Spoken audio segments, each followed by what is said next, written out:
네, 반갑습니다. 저는 저를 소개하셨죠? 하셨으니까. 예. 백신 여건이 만들어지면 한국에 갈 수 있을 것 같아요. 여기는 지금 각 아파트 단지마다 백신을 맞고 있습니다. 그런 상황이고요. 예. 지금 말씀 바로 시작하면 되나요? 예, 알겠습니다. 지금 여러분 마이크를 다 껐기 때문에 여러분 목소리가 저한테 안 들리거든요. 그래서 손짓으로 표시를 해주시면 돼요. 혹시 제 목소리가 안 들리시면 손을 들고 이렇게 표시를 해주시고 지금 다 잘 들리시죠? 잘 다 들리시면 이렇게 좀 표시해 주세요. 예, 알겠습니다. 예. 지금 제가 부탁받은 게 하나님의 선택이라는 이건호 목사님 책을 갖고 이렇게 좀 말씀을 전해달라 이렇게 요청을 받았는데 먼저 하나님 말씀을 한번 보겠습니다.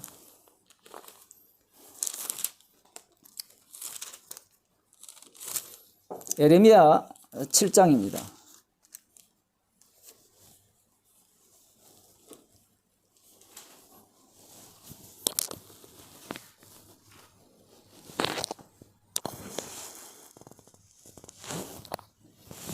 예레미야 7장 1절 말씀, 구약성경 1061쪽입니다. 여호와께로서 예레미야에게 말씀이 임하니라. 가라사대 너는 여호와의 집 문에 서서 이 말을 선포하여 이르기를, 여호와께 경배하러 이 문으로 들어가는 유다인아, 다 여호와의 말씀을 들어라. 만군의 여호와 이스라엘의 하나님이 이같이 말씀하시되 너희 길과 행위를 바르게 하라. 그리하면 내가 너희로 이곳에 거하게 하리라. 너희는 이것이 여호와의 전이라 여호와의 전이라 여호와의 전이라 하는 거짓말을 믿지 말라. 너희가 만일 길과 행위를 참으로 바르게 하여 이웃들 사이에 공의를 행하며 이방인과 과와 과부를 압제하지 말며 무죄한 자의 피를 이곳에서 흘리지 아니하며 다른 신들을 쫓아 스스로 해하지 아니하면 내가 너희를 이곳에 거하게 하리니 곧 너희 조상에게 영원 무궁히 준 이 땅이니라. 아멘. 여기서 선지자 예레미야가 지금 이스라엘을 향하여서 외치는 말씀인데, 성전 문 앞에서, 여호와의 집 문 앞에서 여호와께 경배하러 들어오는 사람들에게 지금 외치는 내용입니다. 이들이 여호와께 경배하러 오는 이유는 심심해서 오는 게 아니에요. 우리가 성경을 읽을 때 우리가 갖고 있는 선입견을 먼저 좀 버려야 되는 이유가, 일단 이 예레미야 시대에 이 유대인들은, 남유다인들은 나쁜 놈이다, 이런 전제를 갖고 볼 수가 있지만, 그들 각자에게 물어본다면 그들은 여호와의 전에 와서 제사를 드리는 이 모습은 사뭇 진지하고 하나님 보시기에 부끄러움이 없는 모습이라 이렇게 볼 수가 있습니다. 우리들이야 이들이 우상 숭배하고 성경 가운데서 우상을 섬기는 그러한 자들임을 알고 있기 때문에 이들은 악한 자들이다 라고 생각할지 모르지만 당사자는 그걸 몰라요. 지금 예레미야 선지자가 유다인아 다 여호와의 말씀을 들으라. 성전으로 들어가는, 이 문으로 들어가는 유다인아 다 여호와의 말씀을 들으라. 너희 길과 행위를 바르게 하라. 그리하면 내가 너희로 이곳에 거하게 하리라. 이렇게 외쳤습니다. 그러면 이 예레미야의 외침을 이들에게 들려졌을 때 들릴까요?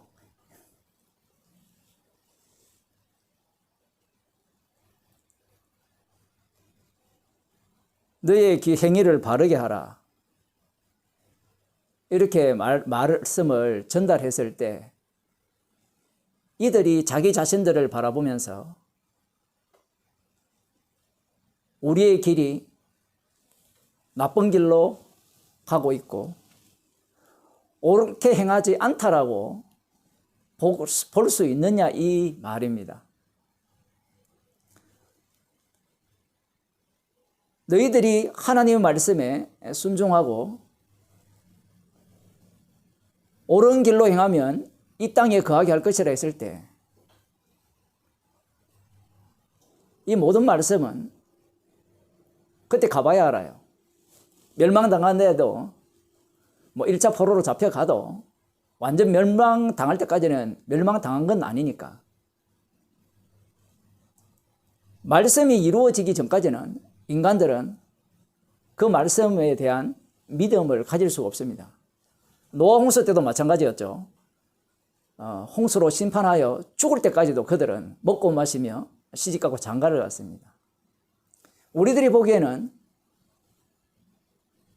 방주를 만들고 있었고 그 맑은 날에 그렇게 준비하고 있었고 하나님께서 물로서 심판한다라고 들었을 거예요. 사람들은 호기심이 있거든요. 궁금하니까. 왜 이 산 중턱인지 뭐 꼭대기인지 모르지만 여기에 이런 방주를 만들고 있느냐라고 물었을 때 하나님 물심판하신다 라고 아마 이야기했을 겁니다. 그런데 물심판 받아봐야 알죠. 비가 내리는 것도 마찬가지죠. 뭐 그 비가 내려봤자 온 세상을 덮을 비라고 누가 생각하겠습니까? 예수님께서 장차 오셔서 세상을 불로 심판하신다고 할 때 부분적이야 불에 타서 죽고 뭐 화산이 터져서 이렇게 화산재로 덮이는 경우가 있지만 전 지구적으로 불에 타 없어진다. 하늘의 해도 하늘의 달도 모두가 다 풀어진다 할 때 뭐 죄송합니다만은 그걸 믿어요, 여러분? 목사님들이지만.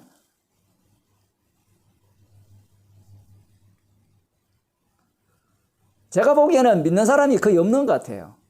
뭐 찾아보기 힘들죠. 말씀은 우리에게 믿으라고 준 것이 아니라 말씀하신 분이 이루겠다는 겁니다. 그런데 우리들은 이 말씀에 대한 접근하는 방식이 믿겠다고 덤벼드는 겁니다. 그 예레미야가 이것을 외칠 때 관람자인 우리들의 입장에서는 이것이 성전이 아니다. 이것이 성전이라는 것을 믿지 말라. 이렇게 얘기를 했을 때 그들이 들어야 되는데 왜 안 듣지? 이런 생각을 갖게 됩니다. 그러나 예레미야 선지자를 통해서 이것이 성전이 아니라 이걸 믿지 말라. 이렇게 외치는 이유는 이렇게 외쳐도 너희들은 안 듣는다는 얘기예요. 이사야 선지자가 하나님으로부터 부름을 받아서 이제 그 이스라엘 백성 가운데 말씀을 선포할 때 하나님께서는 이미 그들의 심판을 끝내버렸죠. 왜냐하면 듣기는 들어도 깨닫지 못하게 하고 보기는 봐도 알지 못하는 그 일을 이사야 선지자가 하게 됩니다. 이미 이스라엘은 소경이 되었고 기머리가 된 상태죠.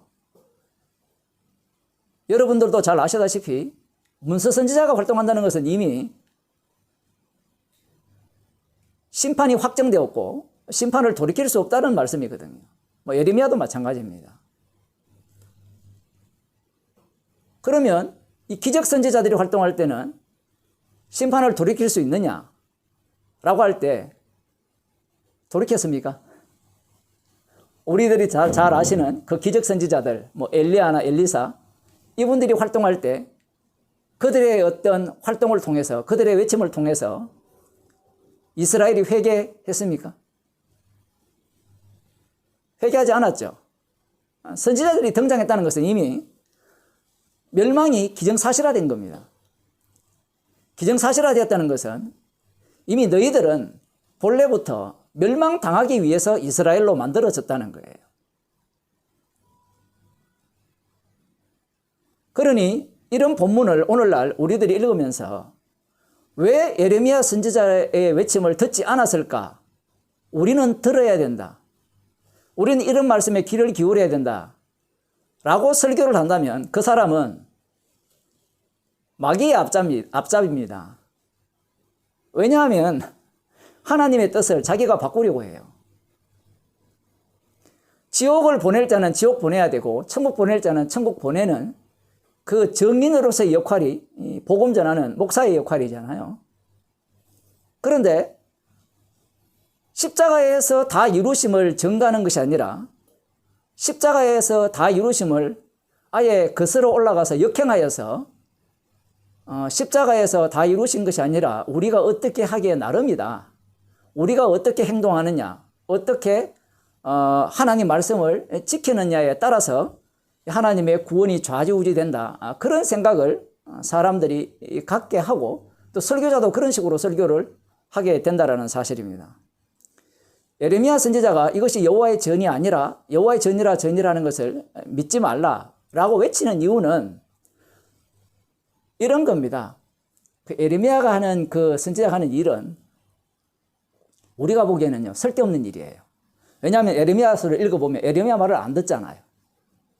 아무도 안 듣거든요. 오늘날 실용주의 입장에서 아무도 안 듣는 외침을 왜 합니까?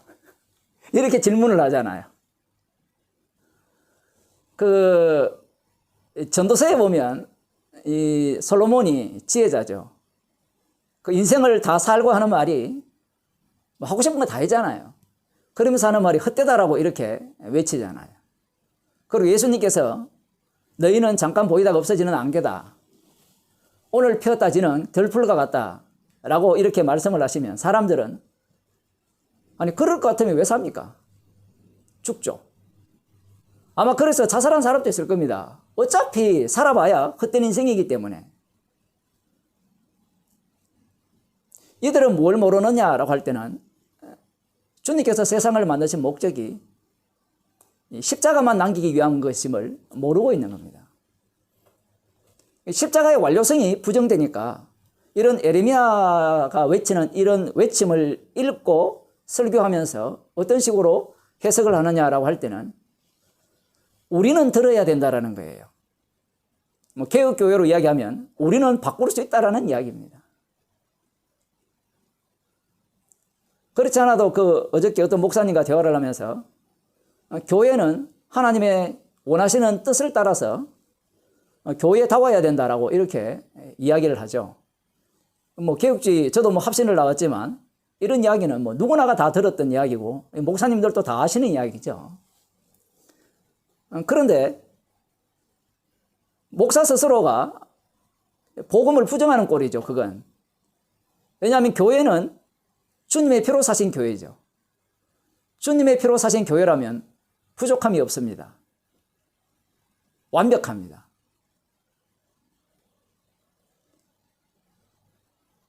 이게 사실 믿어져야 되는데 희한하게도 우리를 죄에서 용서했다는 것은 믿는다라고 하면서 주님의 피로 완전한 완벽한 교회를 세웠다라고 하면 안 믿어요. 왜 그러냐라고 할 때는 이 두 가지가 다른 안목으로 봅니다. 주님이 완벽한 교회를 세웠을 때 그 완벽한 교회에서 완벽이라는 의미를 무엇으로 해석하느냐 이 얘기죠. 뭐 여러분 다 목사님들이시니까 그 목회를 할 마음을 갖고 목사가 되셨잖아요. 뭐 여기 있는 분들도 다 지금 사역자들이니까. 목회라는 걸 생각을 할 때 이미 자기가 바라는 교회상이 있어요, 벌써. 예수 안 믿더라도 복음을 전하고 교회로 들어오면 그런 모든 사람들도 여전히 자기가 꿈꾸는 교회상이 있어요. 교회는 이러해야 된다.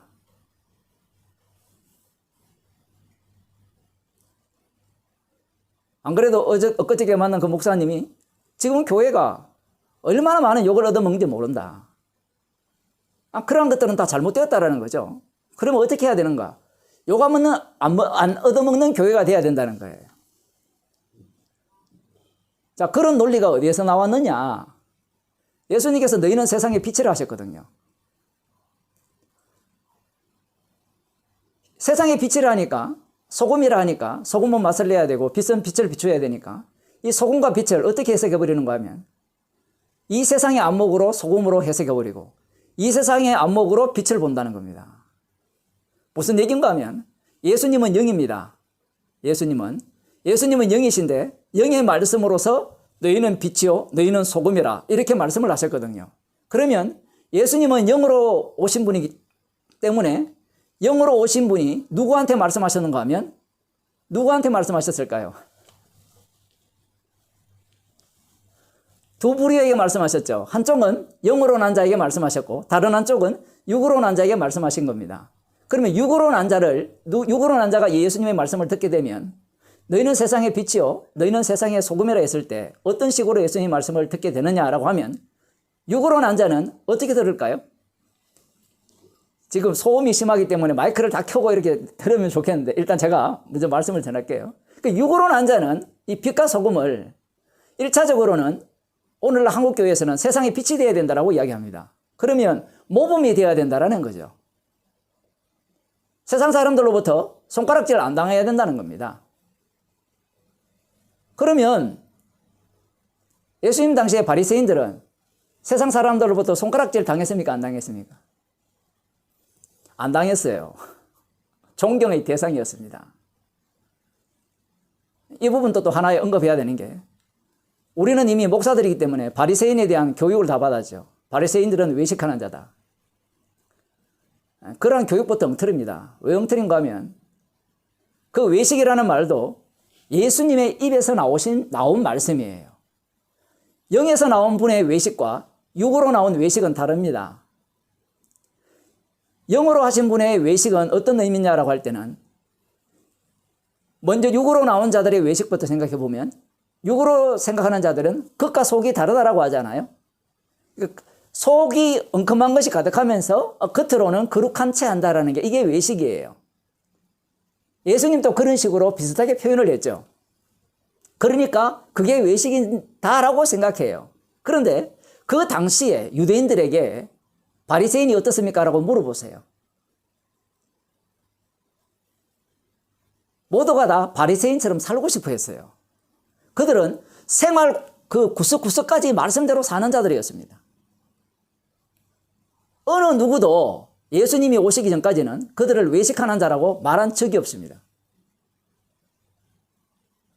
오히려 그들은 마음을 다하고 뜻을 다하고 힘을 다하여 하나님을 사랑하는 자들이죠. 그들이 지금 오늘 에레미야 7장 말씀을 알 거 아니에요? 숙지했습니다. 그래서 이 말씀에 근거하면 너희 길과 행위를 바르게 하라. 너희 길과 행위를 바르게 하는 방법은 말씀대로 사는 방법뿐입니다. 그 외에 다른 방법이 있습니까? 우리 목사님들 방금 이 성경 본문을 읽었는데 너희 길과 행위를 바르게 하라라고 이 말씀을 들었잖아요. 그러면 너희의 길과 행위를 바르게 하는 방법이 뭡니까? 만약 교인들이 질문을 한다면 이 본문을 읽고 질문을 한다면 어떻게 답변하겠습니까? 말씀대로 살아야 된다라고 답변을 하겠죠. 그런데 그렇게 말씀대로 산 자들이 바리새인입니다.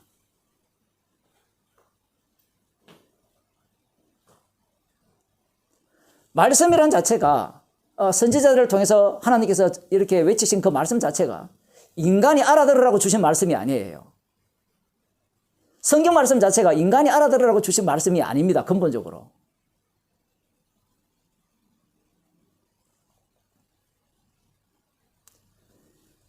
예레미야 당시에 성전에 들어가면서 제사를 지내죠.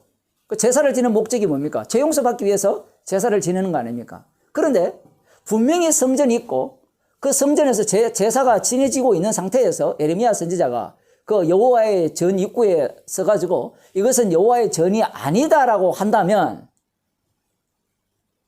누가 미친 사람이 될까요? 예레미야 선지자가 미친 사람이 되죠. 왜? 성전이잖아요. 이 성전은 솔로몬 왕이 세운 성전입니다. 다윗 왕이 세우고자 했고 모든 재료를 준비했고 그래서 너는 피를 많이 흘렸기 때문에 안 된다고 했고 너의 아들이 성전을 세울 것이더라 해서 세운 성전이죠. 그렇다면 이 남유다인들의 입장에서는 이 성전이 맞죠. 그런데 예레미야가 성전이 아니다. 이게 성전이라는 것을 믿지 말라. 이렇게 예레미야가 외칠 때 이 예레미야의 외침을 누가 듣겠느냐는 이야기입니다. 안 듣죠.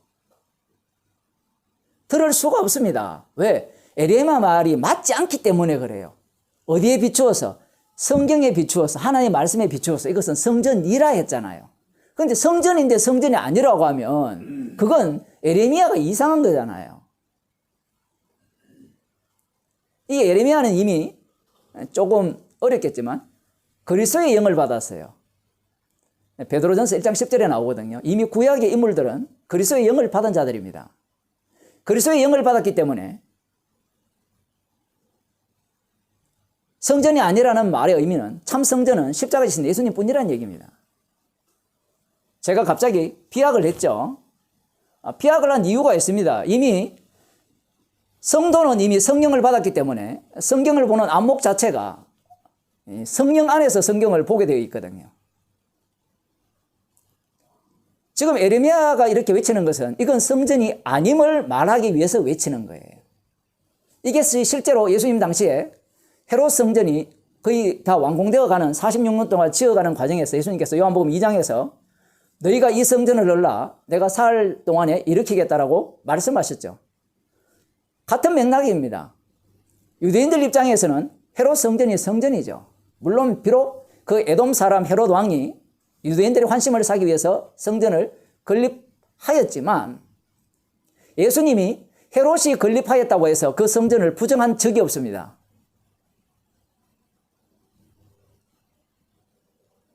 아마 우리들 같이 믿음 좋은 사람이라면 헤롯 왕이 우리 유대인들의 환심을 사기 위해서 성전을 만들었으니까 이 성전은 가짜야. 근데 예수님이 그런 적이 없어요. 예수님이 태어났을 때 8일 만에 할례받고 예루살렘에 올라가서 성전에서 제사 지냈잖아요.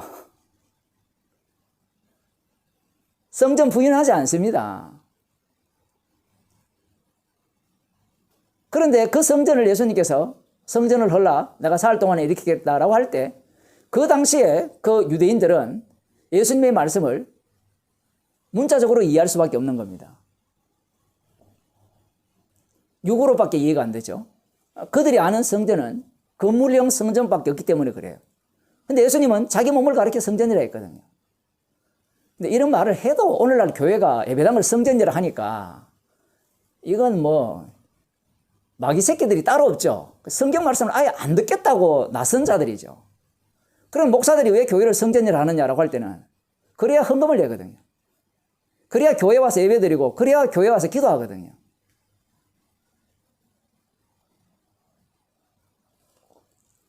예수님이 눈에 보이는 이 성전이 성전이 아니라고 말씀하셨고 참 성전은 자기 육체죠. 자기 육체라고 했을 때는 예수님의 몸만 자기 육체가 아니라 자신의 피로 사신 성도들도 성전이 되기 때문에 한 묶음으로 보는 겁니다. 그걸 이제 신약으로 넘어오면 머리 대신 예수님과 몸된 교회라고 표현을 할 때 이 전체가 성전이 되는 겁니다. 자, 어쨌든 지금 여기에서 예레미야 선지자가 이렇게 이야기하면서 그 4절 하반절에 보면 5절입니다. 너희가 만일 길가 행위를 참으로 바르게 하여 이웃들 사이에 공의를 행하며 이방인과 고아와 과부를 압제하지 말며 무죄한 자의 피를 이곳에서 흘리지 아니하며 다른 신들을 쫓아 스스로 해하지 아니하면 내가 너희를 이곳에 거하게 하리니 곧 너희 조상에게 영원 무궁히 준 이 땅이니라. 그 약속의 땅이죠. 자, 여기에서 하는 내용의 전체를 들여다보면 율법대로 살아라는 겁니다. 그 출애굽 정신을 회복하여서 그 정신으로 돌아가라는 게 예레미야의 선지자의 외침인 것 같죠. 그렇게 이해한 자들이 예수님 당시에 바리새인들과 서기관들입니다. 지금 이 말씀은 이 언약의 완성이죠. 십자가, 새 언약이 세우기 전까지의 과정 속에 이 말씀이 담겨 있기 때문에 지금 이 예레미야의 외침은 어느 쪽에 지금 속하느냐라고 할 때는 하나님께서 아브라함을 통해서 그 야곱의 자손을 통해서 이스라엘을 만드시잖아요. 그 이스라엘을 만드신 목적이 뭐냐에 대해서 지금 이 예레미야 선지자를 통해서 드러내고자 하는 거예요. 많은 사람들이 이스라엘을 만드신 목적은 하나님께 영광이 되기 위해서 만들었다라고 이렇게 말을 하죠. 말은 맞아요. 그런데 그 하나님께 영광이 어떻게 되느냐라고 할 때는 이 이스라엘을 짐승으로 만들어서 심판받을 자의 표본으로 삼는 게 하나님께 영광이 돼요. 뭐 구약적으로 표현하면 이스라엘 백성들이 북이스라엘이 아수르에 멸망당하고 남유다가는 바벨론 제국에 멸망당하는 자체가 하나님께 영광이 돼요. 왜? 그들은 멸망당하면서 멸망당하는 그 상황에서 남겨지는 것은 언약이기 때문에 그래요. 언약만을 남기고 그들은 멸망당해야 되는 겁니다. 그것이 이스라엘을 만드신 목적이에요. 지금 에레미야 선지자가 고아와 과부를 돌보고 가난한 자를 압제하지 말고 너희 행위를 바르게 하라라는 이 말씀의 의미는 결국은 에레미야 선지자가 미래를 바라보고 있죠. 이 당시에 보게 되면 그 미래에 이 말씀을 이렇게 전달했을 때, 선포를 했을 때 이 에레미야 선지자의 외침을 떠올리는 자들이 있을 거고, 그것이 나중에 이제 바벨론 포로에서 돌아온 에스라 느헤미야가 이 정신을 물려받습니다. 에스라 느헤미야가 이 정신을 물려받아서 이제 신명기 정신으로 돌아가려고 하죠. 그래서 개혁 작업을 합니다. 흔히 개혁주의는 그 에레미야 느헤미야를 보면서 개혁주의를 이야기하는데, 자, 문제는 에레미야 느헤미야 보고 개혁주의의 어떤 표본으로 삼으면요 마귀 새끼가 돼요. 왜 마귀 새끼가 되는가 하면 에레미야와 느헤미야의 표본을 삼은 자들이 바리새인들입니다.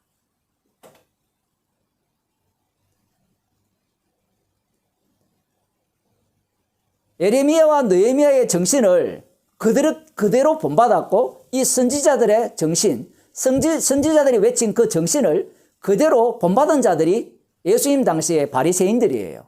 그래서 그들은 말씀대로 살아갑니다. 그 안식일을 지키는 모습을 보게 되면 누가 봐도 흠잡을 데 없는 모습의 안식일을 지키고 있죠. 아이, 목사님, 그들은 안식일을 저거 마음대로 지키지 않습니까? 제가 다시 말씀드립니다만은 예수님의 말씀을 우리의 말로 받으면 안 돼요. 예수님은 안식일의 주인으로서 하시는 말씀이에요. 그 입장에서 예수님이 말씀하시는 모든 내용들로 이해를 해야 되지. 우리들이 생각하는 그들은 안식일을 지 마음대로 뭐 지킬 만한 거는 지키고 자기 이익이 되는 거는 지키고 뭐 손해되는 거는 안 지켰다. 그런 식으로 보면 곤란합니다. 왜냐하면 이들은 지금 메시아 왕국을 기다리고 있는 상태에서 그 메시아 왕국에 들어갈 조건을 이들은 완비한 상태거든요. 이들은 과거 역사를 교훈으로 삼고 있죠. 그래서 이 에레미야 선지자가 외친 것과 그 다음 에스라 느헤미야가 개혁한 그 개혁 정신을 물려받아서 이제 하나님께서 선지자들을 통해서 약속하신 그 메시아 왕국이 이 땅에 이루어지게 된다면, 메시아라는 왕이 온다면, 다윗 왕이 온다면 그 나라에 우리가 들어가야 된다는 거죠.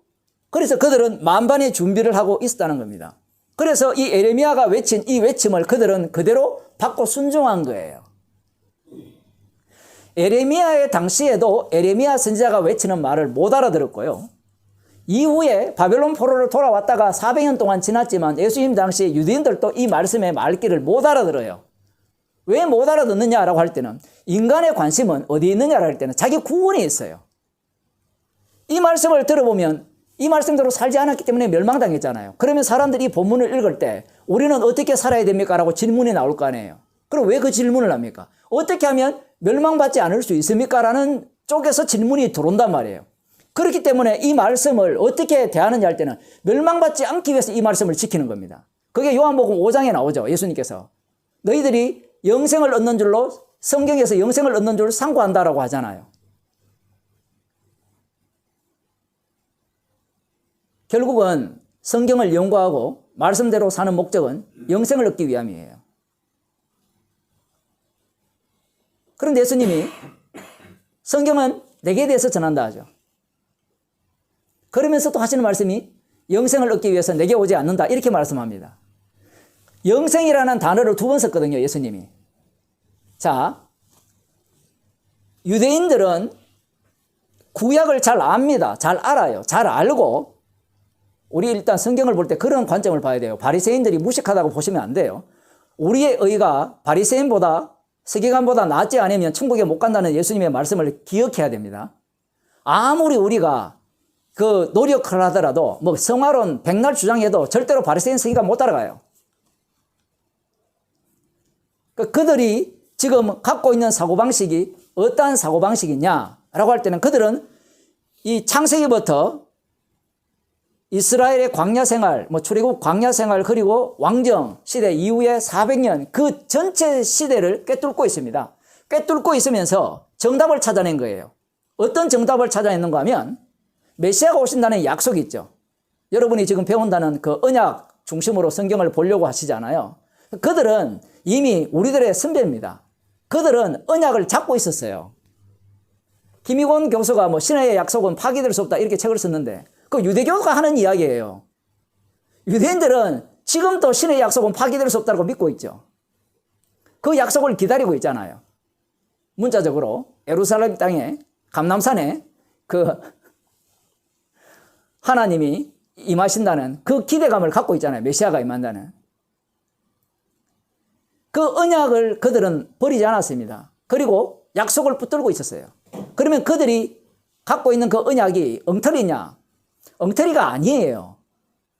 우리는 자꾸 어떤 생각을 갖고 있는가 하면 그들이 구약을 해석할 때 엉터리로 언약을 해석했고 엉터리로 약속을 받았기 때문에 문제가 있다라고 이렇게 들어가잖아요. 그렇지 않습니다.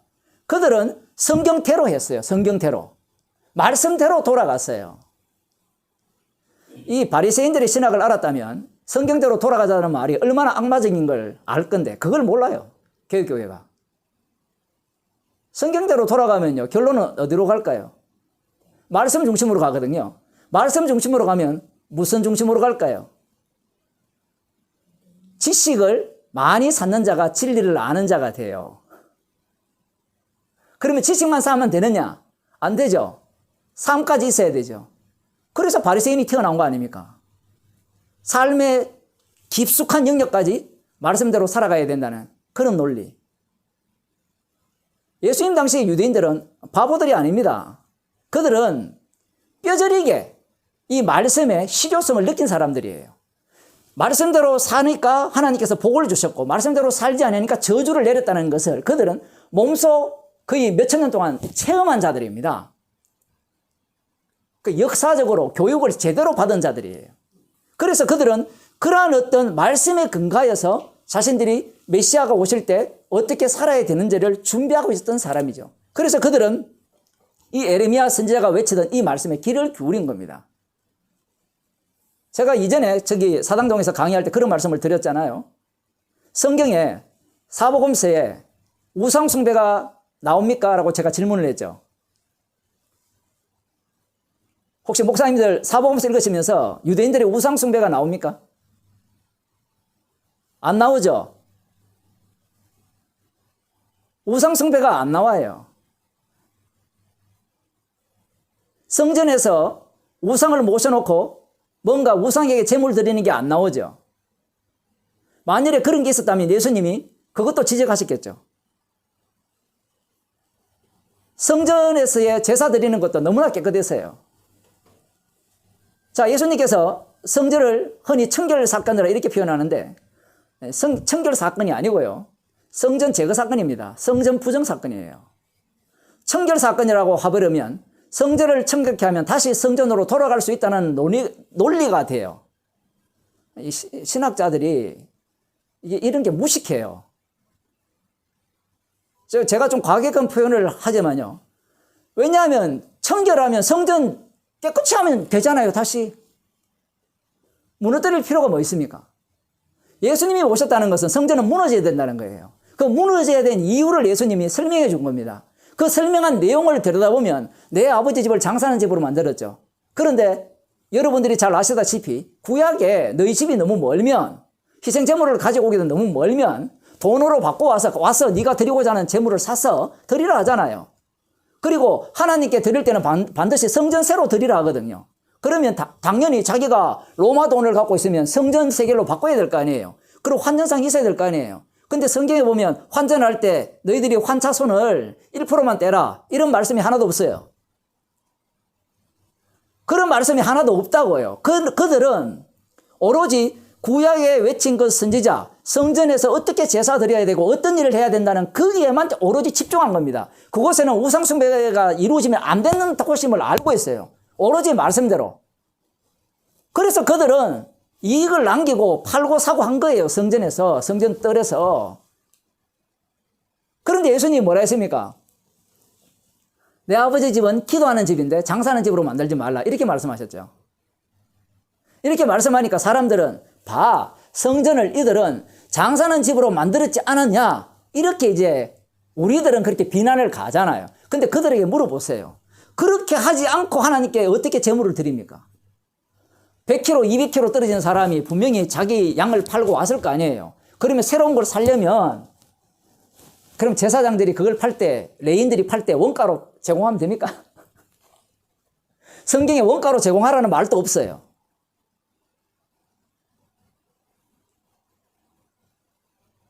그들은 나름대로 이 성전을 강도의 구를로 만들었는데 예수님의 말씀의 의미는 이런 겁니다. 어떤 의미인가 하면 성전에서 제사를 드림으로 말미암아 무엇을 노리느냐 할 때는 자기의 구원과 이익을 노리고 있다는 얘기예요.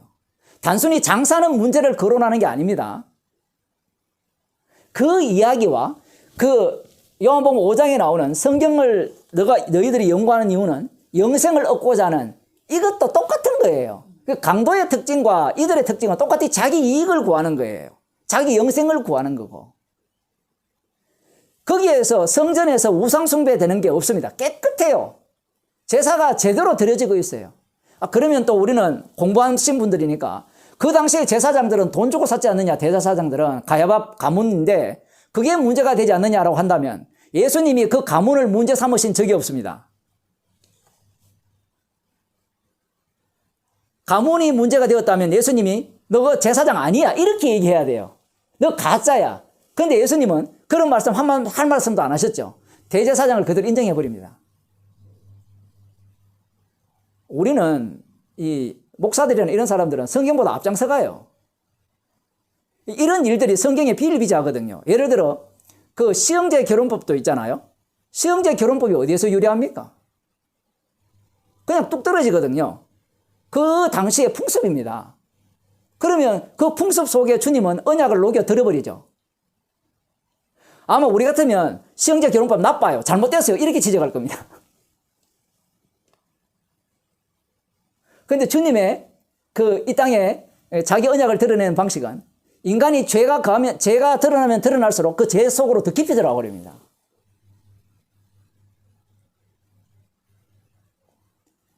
대제사장들이 돈 주고 샀다 하더라도 주님은 그걸 그대로 인정합니다. 근데 문제가 뭐냐? 대제사장이 되었던 거기에 그 종사는 레인이 되었던 아니면 그곳에서 제사를 지내는 당사자가 되었던 모두가 다 이 성전을 중심으로 무엇을 꿈꾸느냐 할 때는 이 에레미야 7장을 기억하면서 이것은 진짜 우리의 성전이야. 진짜 성전이라는 말은 성전에서 뭐가 이루어집니까? 죄 용서가 이루어지죠.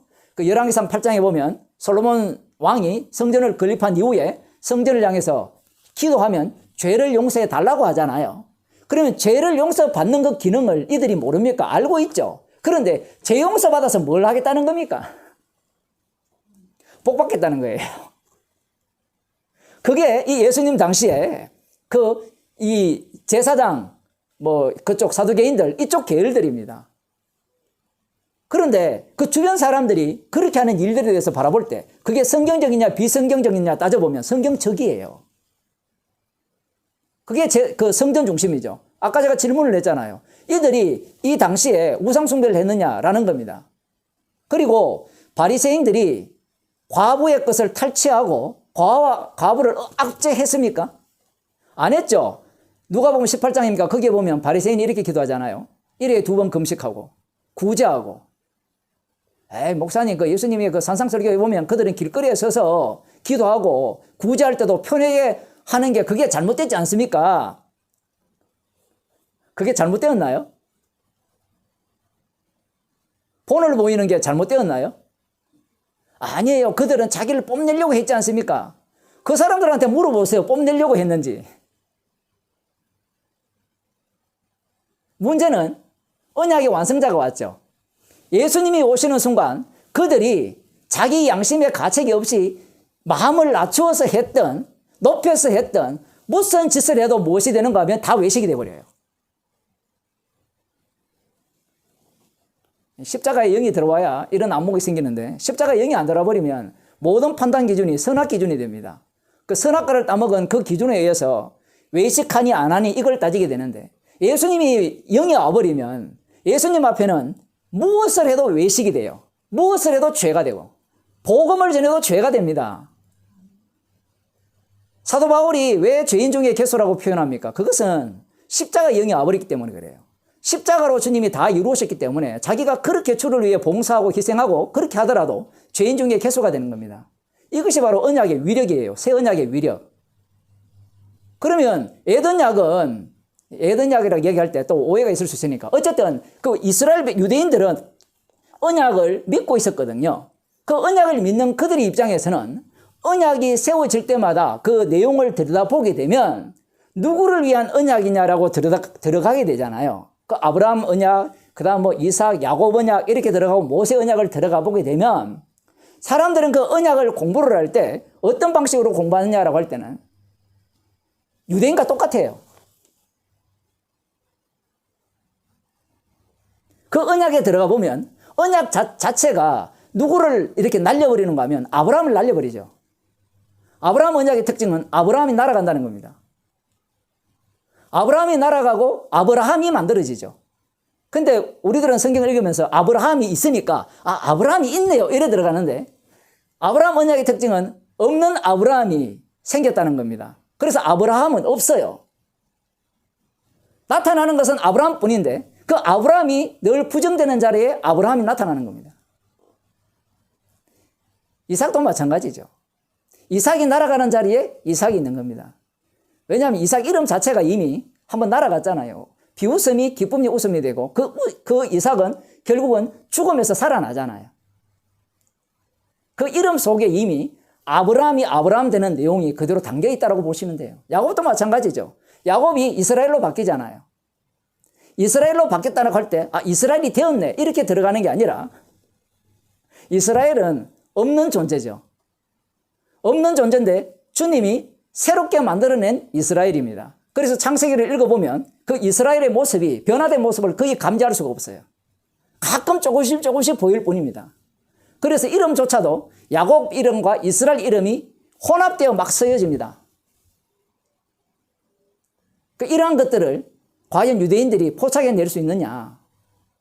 포착 못 해냅니다. 왜 못 해내느냐 할 때는 이미 선악과를 먹었기 때문에 인간들이 보는 그 언약의, 하나님의 언약에 대한 안목 자체를 어떤 식으로 보느냐 할 때는 하나님께서 아브라함을 택해서 우리 민족을 하나님의 아들로 만들었다로부터 시작해요. 그러니 언약은 누구를 위한 언약이냐? 약속은 누구를 위한 약속이냐 할 때는 자기를 위한 언약이고 자기를 위한 약속이라는 거예요. 그러니 자기를 위한 약속이니까 예수님이 오셔서 성경은 내게 대해서 전한다니까 예수님을 죽여버리는 겁니다. 왜? 성경은 예수님을 위한 약속인데 그들은 나를 위한 약속이어야 된다는 거예요. 달리 말하면 다윗 왕이 오시면 그 다윗 왕이 나를 위한 다윗 왕이어야 되는데 메시아잖아요. 근데 이 메시아가 하시는 말씀이 내가 지옥 보낼 권세도 있고 천국 보낼 권세도 있다 라고 말씀을 해버립니다. 이 말씀이 우리들은 별로 거부감 없게 들리지만 유대인들 입장에서는 이 말씀이 너무나 불쾌해요. 왜? 구약 율법과 안 맞아요. 선지자들이 외친 거 안 맞아요. 천국과 지옥은 축복과 저주는 말씀을 지키느냐 안 지키느냐에 달렸지. 예수라는 작자가 와서 자기 마음대로 천국 보내고 자기 마음대로 지옥 보낸다. 그리고 천국 보내는 조건이 십자가의 피로 천국 보낸다 라고 말씀을 해놓으니까 그들은 참을 수가 없는 겁니다. 내가 아무것도 안 했는데 천국도 준다? 이거 믿을 사람 없어요. 그래서 이걸 못 믿으니까 예수 믿고 천국 가려고 하는 겁니다. 예수 믿는 것도 행위가 되어버렸죠. 이 언약에 대한 이해가 그런 거예요. 그래서 유대인들은 역사 속에서 하나님께서 역사 속에서 언약을 실어 나르는데 언약을 실현하는 그 과정 속에서 들여다보게 되면 하나님의 작업은 없애는 작업과 새로 만드는 작업을 동시에 펼쳐나갑니다.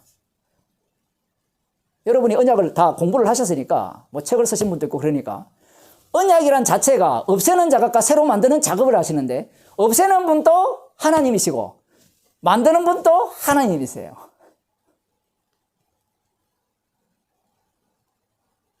그런데 여기에 인간이 끼어들죠. 끼어들어서 아브라함도 그렇고 이삭도 그러하고 야곱도 마찬가지지만 그 언약을 자기가 약속을 받았으니까 자기가 이루어내려고 하고 그걸 믿고 소망하고 있죠. 물론 성경에 그들이 믿고 기다렸다고 하는데 그 믿고 기다림은 그 아브라함과 이삭과 야곱이 믿고 기다림을 부정하는 믿고 기다림이에요. 이런 것도 되게 어렵죠. 대표적인 경우가 아브라함이 믿음으로 어렵게 됐다 했을 때 그 창세기 15장이니까 거기 한번 보세요. 그 믿음이 무슨 믿음이에요? 개뿔도 없는 믿음이에요. 근데 어렵게 됐다는 거거든요. 왜냐하면 뒤에 보면 바로 하갈을 통해서 이스마엘을 낳잖아요. 믿음이라는 것은 아브라함의 믿음이 제거되고 그 자리에 새로운 믿음, 너 믿음 아니야. 그래서 만들어진 인물이 이삭이잖아요. 그렇게 주님께서 언약 작용을 통해서 그 언약의 본, 오리지널, 십자가죠. 이 새 언약을 증거해 내시는 겁니다. 그래서 창세기 전체를 통해서 이 언약의 흐름들을 들여다보면 인간이 손을 댈 수가 없어요. 왜 그러냐 하면 이것은 창조 원리도 마찬가지죠. 천지를 창조할 때 인간이 손을 대었습니까? 안 됐죠. 근데 마귀가 이 선악과를 따먹게 하고 난 뒤부터는 인간이 손을 대기 시작하죠. 지가 하나님 행사하는 겁니다. 지가 하나님 행사하는 그들 중에 누구를 부릅니까? 아브라함을 부르고 이삭을 부르고 야곱을 부르잖아요. 불러서 약속을 주시니까 그 약속에 대한 이해를 어떻게 하느냐라고 할 때는 이 약속은 나를 위해 주셨다. 내가 얼마든지 이루어낼 수 있는 약속이다. 그게 믿음의 조상들의 본 모습입니다. 그 이름이 날아가고 새로운 이름이 자리를 잡을 때 진짜 언약의 모습이 빛을 발하는 겁니다. 그래서 그 이름이 날아가고 새로운 이름이 등장하는 그 사이에 무엇이 드러나느냐 할 때는 인간의 죄가 가득 차게 되는 거예요. 그러면 이런 새로운 이름이 어떻게 등장하느냐 했을 때는 하나님 희생입니다. 그 희생의 요소를 이 이름이 바뀌는 과정 속에서, 바꾸어가는 과정 속에서 보여주고 있는 거예요. 물론 아브라함도 알았다가 몰랐다가 이삭도 알았다가 몰랐다가 야곱도 알았다가 몰랐다가 왜냐하면 구약의 인물들이니까 그 역할을 그들은 감당한 겁니다. 이제 이런 식으로 해서 모세 언약으로 넘어가는 거잖아요. 문제가 무엇이냐라고 할 때는 우리가 뭐 하나님의 선택에 대한 이 책을 공부를 하잖아요. 공부를 하면 이 선택에 대한 책도 똑같이 나와 있습니다. 똑같이 나와 있는데 문자적으로 봐버리면 결국은 여기에 보면 제대로 된 뭐라고 할까요? 교회는 끝까지 주님께서 책임을 지고 있기 때문이다. 요 연장선상에서 이걸 책을 썼다라고 이렇게 말씀을 하고 계시거든요. 교회는 주님이 끝까지 책임을 진다. 이 말은 그렇다면 이 하나님의 선택이라는 그 언약 중심으로 말씀을 배워나가면 결론은 어디에 도달해야 되는가 하면 주님이 책임진다. 여기에 도달해야 되거든요. 그런데 사람들은 뭐 이런 책을 읽든지 뭐 언약 중심으로 성경을 해석하게 되면 교회는 내가 책임진다 이렇게 돼버려요. 왜냐하면 성경에 대한 중심과 그 핵심의 내용을 내가 알았기 때문에 이렇게 되는 겁니다. 그런데 그러한 모습을 누가 그대로 보였느냐 했을 때는 믿음의 조상인 아브라함, 이삭, 야곱 그들이 그대로 보였던 겁니다. 그들이 그렇게밖에 보일 수밖에 없던 이유는 간단합니다. 육이기 때문에 그래요. 그리고 중요한 것은 하나님께서 약속을 주셨잖아요. 약속이 그들을 끌고 가지 그들이 약속을 이루어가는 게 아니에요. 그런데 이것은 항상 충돌입니다. 약속을 받은 자가 약속을 받았을 때 항상 생각하는 게 그 약속을 이루어야 되고 그 약속이 이루어지기를 소망하죠. 그런데 이미 여기부터 이미 어긋나 버립니다. 무엇이 어긋나 버립니까? 약속이 이루어지고 어떻게 큰 민족을 이루고 복을 받고 땅의 모든 족속이 너로 인하여 복을 받을 것이라 강대한 나라가 될 것이다 라고 할 때 이 모든 요소들을 누가 해석합니까? 아브라함이 해석해야 되는데 아브라함이 해석하죠. 아브라함이 해석하니까 결국은 그 아브라함이 해석하는 그 내막을 들여다보면 결국은 그 주변에 있던 다른 족속들이 기대하고 소망하던 큰 민족, 축복, 그 땅을 소유하는 이 내막대로 이런 식으로 이해할 뿐이라는 겁니다. 여기에 주님께서 자기의 희생을 갖고 찾아오시는 거예요. 그러면 아브라함은 이 하나님의 그 언약을 주신, 약속을 주신 본 뜻을 알았느냐 할 때는 가끔 알았을 뿐이죠. 우리가 그 성경을 이런 게 있죠. 이 성경을 이 창세기부터 계시록까지 정말 하나님의 뜻대로 풀고자 하는 욕망이 있잖아요. 왜 그런 마음이 있느냐 이 얘기입니다. 그 목적이 뭐냐 이거예요. 아침에도 한 2시간 동안 말씀 나누면서 그런 말씀을 들었습니다만은 예수님이 이런 말씀하셨거든요. 누구든지 자기 생명을 나보다 사랑하는 자는 내게 합당치 않고 자기 생명을 미워하는 자가 생명을 얻으리라 이렇게 말씀을 하셨거든요. 그렇게 말씀을 하시니까 사람들이 머리를 굴리죠. 자, 생명을 얻으려면 내 생명을 미워해야 돼. 자, 그러니까 벌써부터 예수님 말씀에 걸려든 거죠. 생명을 얻으려고 하는 목적이 자기 생명을 사랑하는 거잖아요. 예수님의 말씀은 우리가 성취할 수 없는 말씀이고 우리가 손댈 수 없는 말씀인데 사람들은 말씀을 자기가 보고 있다라고 생각해요. 이게 유대인들의 사고방식이거든요. 하나님께서 율법을 주신 이유는 누구한테 주셨을까요? 우리가 알기로는 이스라엘 백성들에게 주셨잖아요. 목사님들 다 그렇게 알고 계시잖아요. 그죠? 그런데 율법은 예수님께 주셨어요. 율법은 이룰 사람에게 주시죠. 그래서 예수님께서 모세가 내게 대해서 전한다고 말씀하신 거예요. 이 율법은 나에게 한 말이라는 겁니다. 그래서 예수님이 율법을 완성하시잖아요. 그러면 하나님께서 진작 그렇게 말씀하시지. 진작 그렇게 말씀하면 알아들을까요? 알아듣는다라고 생각하는 자체가 자신이 소경임을 모르는 겁니다. 이미 선악과를 먹었기 때문에 인간은 영이 되신 분의 어떤 말씀도 알아듣지 못하게 돼 있고 곡해하게 돼 있고 오해하게 돼 있어요. 그 대표자들이 바로 아브라함, 이삭, 야곱이에요. 그 아브라함, 이삭, 야곱의 자손들이 자기의 조상들을 다 알면도 불구하고 왜 방금 제가 말씀드린 하나님은 야곱을 죽이시고 이스라엘로 만드시는 그 작업을 믿지 못하느냐? 왜 자기의 이름을 부인하지 못하느냐? 왜 자기가 살고자 하느냐? 라고 우리는 이렇게 질문할 수 있는데 인간에게는 그럴 능력이 없어요. 그럴 능력이 없을 뿐만 아니라 하나님께서 친히 그럴 능력을 발휘 못하도록 환경을 조성합니다. 대표적인 경우가 선악과죠. 자, 선악의 나무가 에덴 동산 가운데 있었잖아요.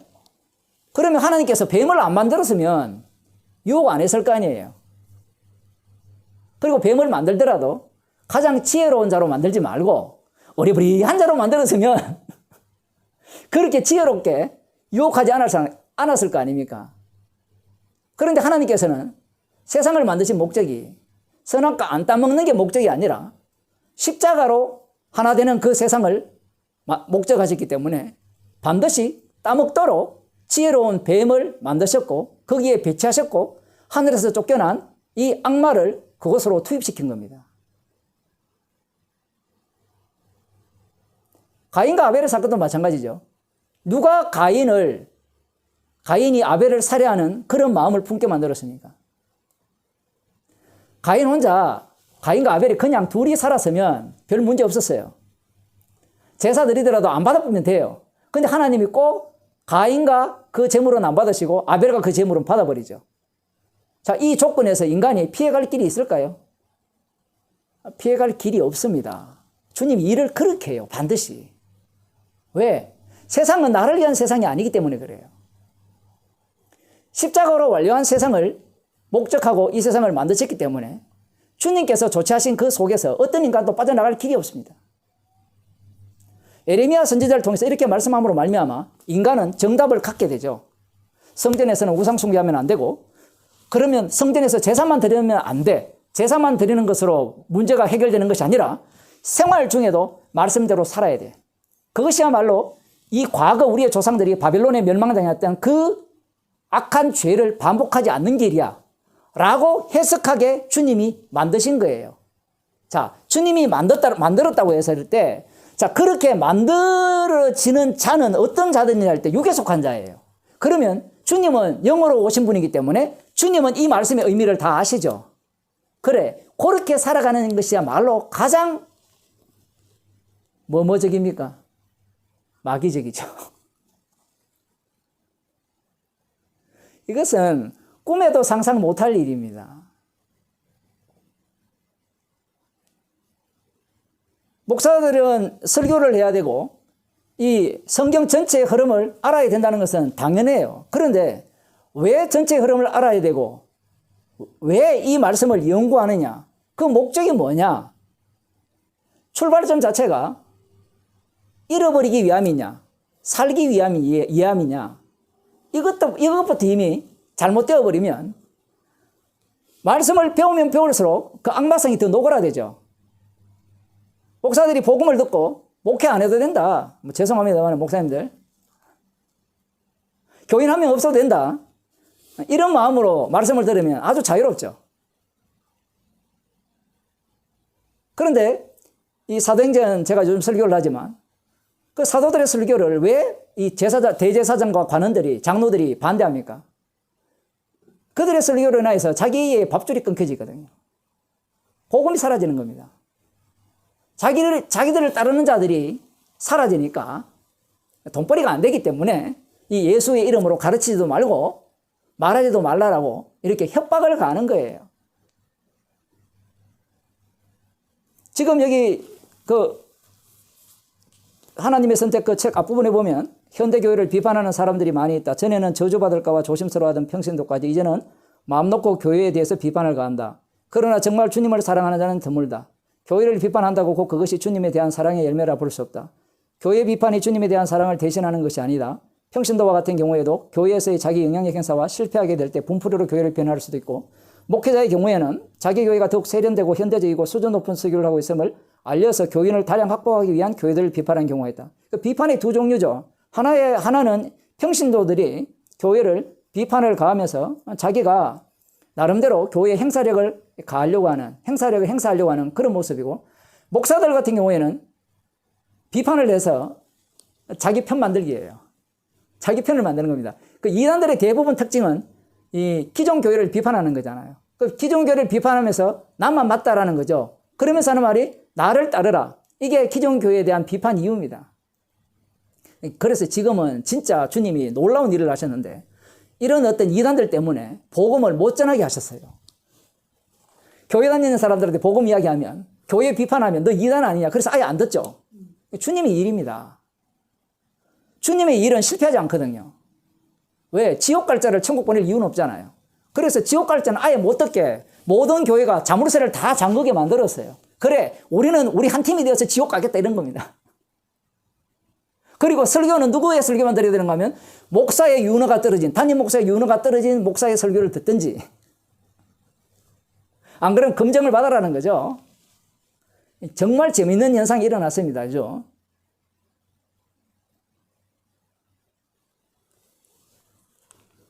목사들이 교회를 비판하는 이유는 자기 세력 만들기 위함이고 나 이만큼 똑똑하다라는 거예요. 그래서 뭐 복음이라는 지금 이근호 목사님 책도 많이 나와 있고 이런 글들이 여러분이 십자가 말에 들어가면 자료가 아마 평생 읽어도 다 못 읽을 겁니다. 강의하고 다 들어도 제가 볼 때는 지금부터 매일 듣는다 해도 그 많은 자료가 많잖아요. 그걸 다 수집해서 교회를 비판하고 맞는 이야기를 한다고 해도 그건 복음이 될 수가 없어요.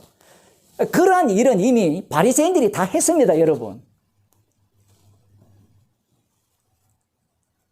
그러면 어떻게 그러면 복음을 전파할 수 있느냐라고 하면 성령이 와야 돼요. 그러면 또 우리는 질문하죠. 성령이 뭡니까? 그럼 묻는 당신에게 제가 다시 묻겠습니다. 성령을 설명한다고 당신이 알아듣습니까? 못 알아듣죠?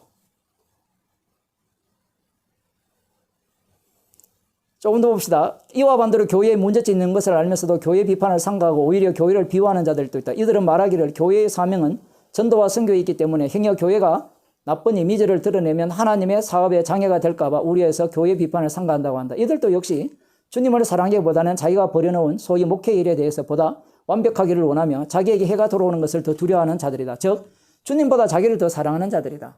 달리 말하면 자기 부인이 안 된다는 겁니다. 자기 부인이 안 되기 때문에 결국은 교회를 비판해서 내 세력권을 키우든가 나의 그 활동 영역을 넓힌다든가 안 그러면 나는 저 사람들보다 더 뛰어나다라고 이야기하고 싶은 겁니다. 그러면 우리는 손들고 목사님 자기 부인하면 되지 않아요? 이렇게 나올 거 아닙니까?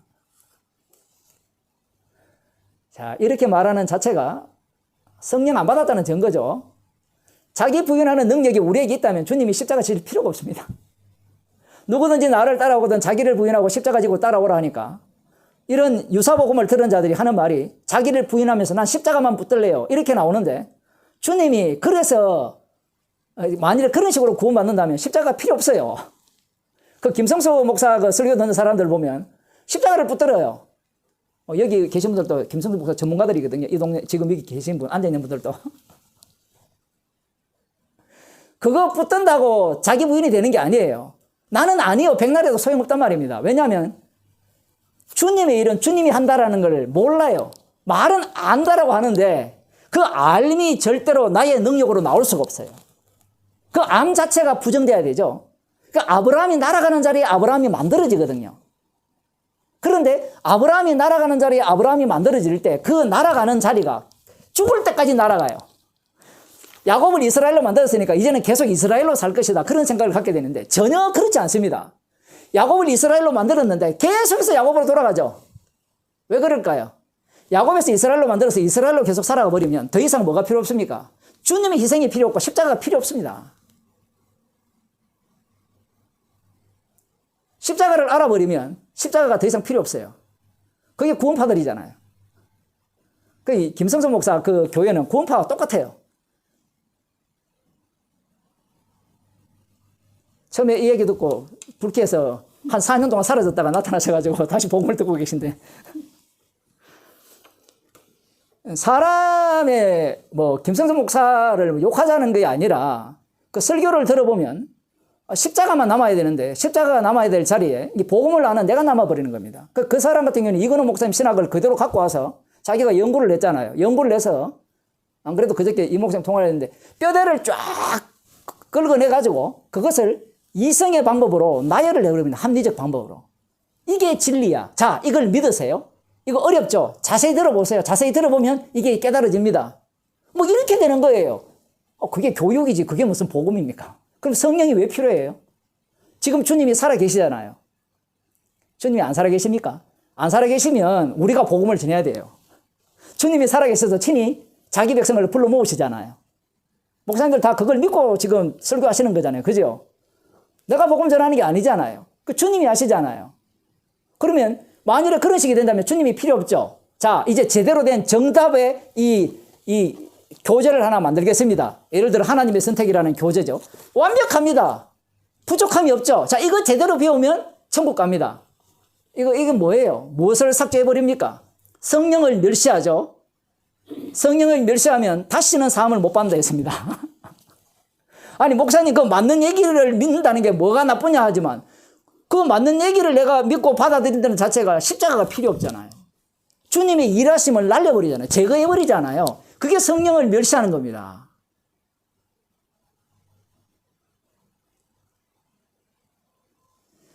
오늘 오전에 공부할 때 그런 말씀을 드렸습니다만 예수님께서 자기를 전가하실 때 내가 하는 모든 일이 아버지께서 하시는 일이고 나의 모든 일을 아버지께서 친히 전가하신다라고 했을 때 그 주변에 있는 사람들이 하나도 못 알아들어요.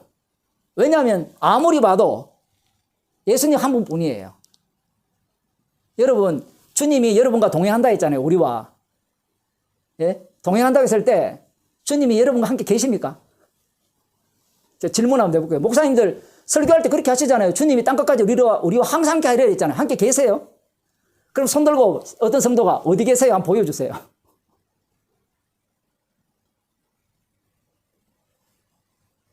뭐라고 답변할 겁니까? 땅끝까지 함께 한다고 하셨다는 것은 함께 하시게 되면 그 사람은 자랑할 것은 십자가밖에 안 나와야 돼요. 그게 증거입니다. 중요한 것은 예수님의 말씀은 설득이나 납득이나 이해를 안 시켰다는 거예요. 왜냐하면 어둠은 아무리 설득해도 설득당하지 않아요. 처음 알았습니까? 어둠은 사는 세계가 달라가지고 대화가 안 돼요. 대화 자체가. 왜 대화가 안 됐냐 할 때는 육으로 났잖아요. 예수님과 니고데모의 그 대화 과정이 그냥 있는 대화가 아니에요. 그러니 목사가 되어서 말씀을 잘 전해서 성도들에게 구원을 가져다 준다든가 제대로 된 교회를 만들겠다라든가 안 그러면 정말 교회에 선한 영향을 끼치겠다고 한다는 자체가 예수님과 누굽니까? 그 니고데모의 대화를 전혀 눈치채지 못한 사람이에요. 예수님은 일방적으로 선포했습니다. 복음을 전했을 뿐이에요. 심판주로서. 그래서 주님이 친히 구원할 자는 구원해버리고 심판할 지옥 보낼 자는 지옥 보내버리는 겁니다. 그 역할을 누가 하느냐라고 했을 때는 성령 받은 제자들이 하고 성령 받은 성도들이 하게 되어 있는 겁니다. 여기에 보면 예수님 사랑이 나오는데 예수님을 사랑한다는 것은 달리 말하면 자기를 부인한다는 거거든요. 이 하나님의 선택의 책 전체의 흐름이 제가 알기로는 그렇습니다. 예수님을 사랑한다는 자체가, 하나님을 사랑한다는 자체가, 주님을 사랑한다는 자체는 인간의 불가능성을 얘기하고 있어요. 근데 우리는 이런 책을 보면, 주님을 사랑하는 교회가 되면 되겠네. 이렇게 접근하거든요. 그럼 주님을 사랑하려면 성경을 제대로 알아야 되죠? 아침에도 그런 얘기 했지만, 호세아 선지자에 보면 이들의 백성이 망하는 이유는 지식이 없어서 망한다고 하거든요. 그러면 그 지식이 어떤 지식입니까? 하나님 말씀에 대한 지식이죠. 그래서 그 지식을 누가 채워버립니까? 바리새인들이 가득 채워버리죠. 그래서 누구를 죽입니까? 예수님을 죽여버리죠. 조금만 더 하고 질문 받도록 하겠습니다. 마치고요. 교회의 존립은 전도나 선교에 있는 것이 아니다. 예수님을 사랑함이 있다. 정말 예수님을 사랑하는 자라면 목회자는 평신도나 할 것 없이 말씀을 더 생각하는 자들이다. 말씀에 관심을 두지 않고 외부적으로 벌려놓은 일에 정신에 팔려 있다면 그 사람은 스스로 자신의 야망의 노예가 되어 있음을 드러내 있다. 비록 거룩해 보이는 선교, 전도 일이라고 마찬가지다. 말씀보다 교회를 더 우선하는 가톨릭의 입장을 고수한다면 다소 이해는 되지만 반면에 교회보다 말씀을 더 우선한다는 개신교에 속했다고 하면서도 말씀 연구에 소홀히 한다면 차라리 목회라기보다는 사업이라고 말해 옳다. 왜 이 말씀을 하시는가 하면 이 말씀이라 했을 때 그럼 말씀 연구하면 교회다운 교회가 되는지 이 얘기를 하는 게 아니에요. 왜냐하면 교회 자체가 아예 말씀의 본뜻, 지금까지 제가 말씀을 전했잖아요. 그 뜻에 관심이 없다라는 겁니다. 그럼 무엇에만 관심이 있냐 할 때는 교회 사업에 관심이죠. 물론 교회 사업의 그 주인은 누군가 하면 목사죠. 그 목사가 교인들을 돌리는 겁니다. 직원으로 돌릴 때 교회가 커지고 잘 돌아간다는 겁니다.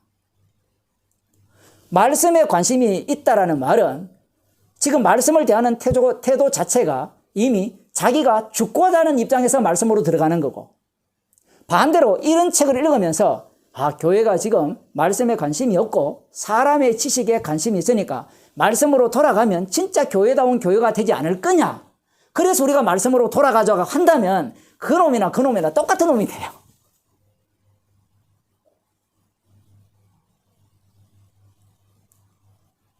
사실은 요즘은 말씀 사업이죠. 그래서 인터넷 들어가 보면 말씀을 고상하게 전하는 사람들 인기가 많아요. 조회수도 많고. 왜냐하면 그들의 설교를 들어보면 틀린 말을 안 해요. 유명한 목사들, 엉터리 목사들 말고요. 좀 괜찮다고 하는 목사들 이렇게 들어가 보면